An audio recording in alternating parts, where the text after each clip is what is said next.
They told him, don't you ever come around here. Don't want to see your face, you better disappear.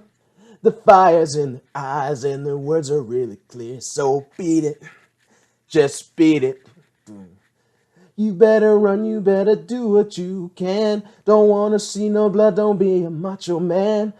You want to be tough, better do what you can. So beat it. But you wanna be bad, just beat it, beat it, beat it, beat it. No one wants to be defeated. Show them how funky strong is your fight. It doesn't matter who's wrong or right. Just beat it, beat it, beat it, beat it. The planet of the apes is beat it. The humans just won't leave the apes alone. The apes just want some good peace and quiet. Just beat it. Good evening, good midnight, cadets. This is Lance from CinematicGalaxy, finally bringing you my review of Dawn of the Planet of the Apes. If you've seen the film, you already know that that song Beat It is very suitable for this film, which is why I was singing it. So, without further ado, yes, I've got Dawn of the Planet of the Apes. Now, again, this movie came out in 2014. It's the second installment of the new Planet of the Apes trilogy. And obviously, we just got War last week, which this review is leading up to. Dawn of the Planet of the Apes, it takes place 10 years after the events of Rise. And basically, Rise ended with the virus spreading throughout, really throughout the world. The whole virus, the simian flu, is it's called. It's attributed to the apes, even though they weren't really the direct cause of it. But as where we meet them in Dawn, the humans are all but wiped out, or so it seems, or so it seems. And then yeah, that's pretty much all I'm going to say about the plot. 10 years later, Caesar's older. He is the leader of this tribe of apes, and pretty much the person they attribute their freedom to. And Dawn of the Planet of the Apes, it brings in a new brings in a new director to the series, Matt Reeves, and replacing Rupert Wyatt, who I believe had to drop out due to scheduling conflicts.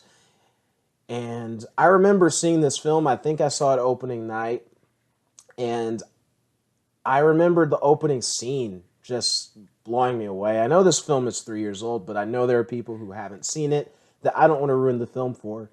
And the opening scene right away set the tone. Like the introduction and then the real opening scene of the film really set the tone. And I remember just being floored by what I was hearing, by what I was seeing.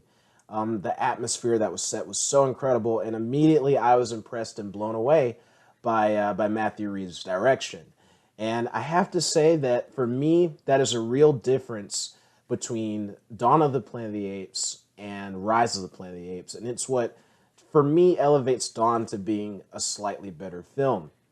Now, Rupert Wyatt is no slouch when it came to making Rise. He did an incredible origin story, an incredible standalone film, and that movie is a lot of fun and very inspiring. But Dawn of the Planet of the Apes is a real, I want to say this in the least pretentious way possible, it's such a technically excellent movie from every standpoint. You know, the directing, the cinematography, the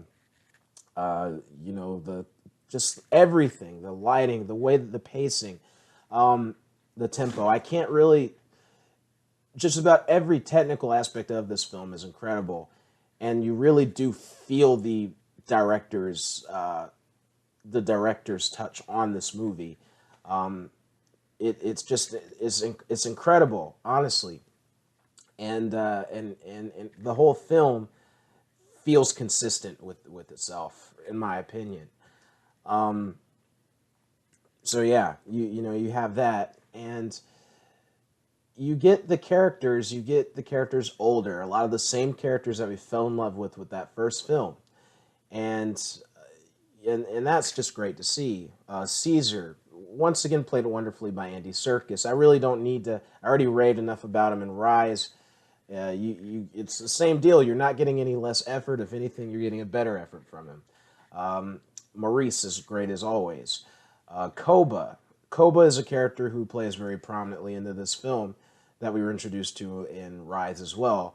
And then you also get Rocket, another prominent ape who Caesar conquered in the first film, and now they're friends, and he's loyal to Caesar. Caesar has a family.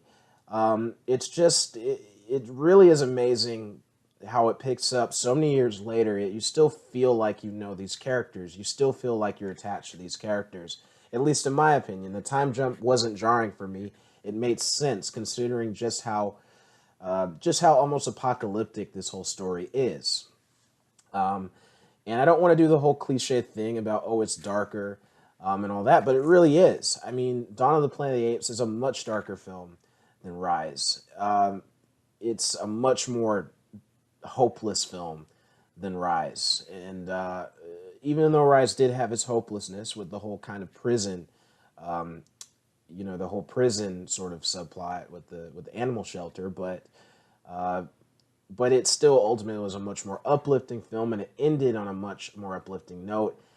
This is to Dawn of the Planet of the Apes is to Rise of the Planet of the Apes what Empire Strikes Back is to A New Hope.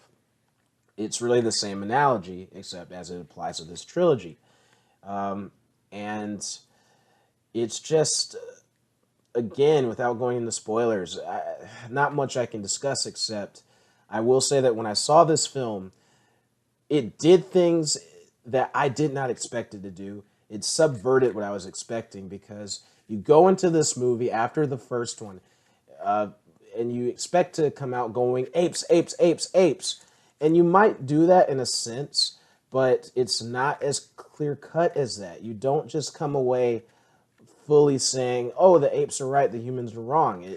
This movie does so much for that, and I wasn't expecting it. And it really turned Dawn of the Planet of the Apes into not only one of the smartest blockbusters I've ever seen, but one of my favorite movies of all time, and my favorite movie of 2014.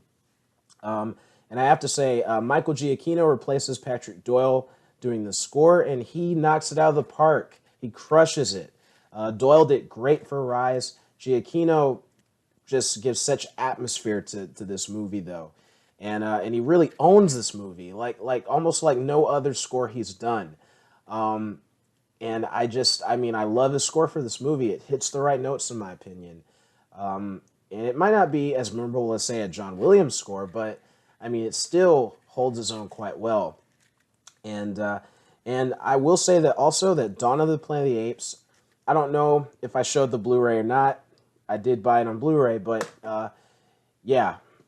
This movie was the first film that I saw opening night, and then I went right back the next night to see it again. And I remember raving to my mom about it, saying she loved the first one, but sometimes I guess I've tended to over-exaggerate how great movies are for her. But I came out of this movie saying, Mom, this is one of the best movies I've ever seen. You're going to love it. And she was like, okay. She saw it the next night with me and was completely floored. And it's one of her favorite films of all time. And she just saw War with me as well, which obviously I'm going to review that next. But yes, Dawn of the Planet of the Apes. Lots of emotion, lots of stakes, great action as well. But this movie is just, I can't get enough of it. 10 out of 10. It gets a 10 out of 10 for me. Yeah, I really love this movie. And anyway, guys, let me know below, what are your thoughts on Dawn? And stay tuned for my review of War. This is Lance from Cinematic Galaxy, signing off.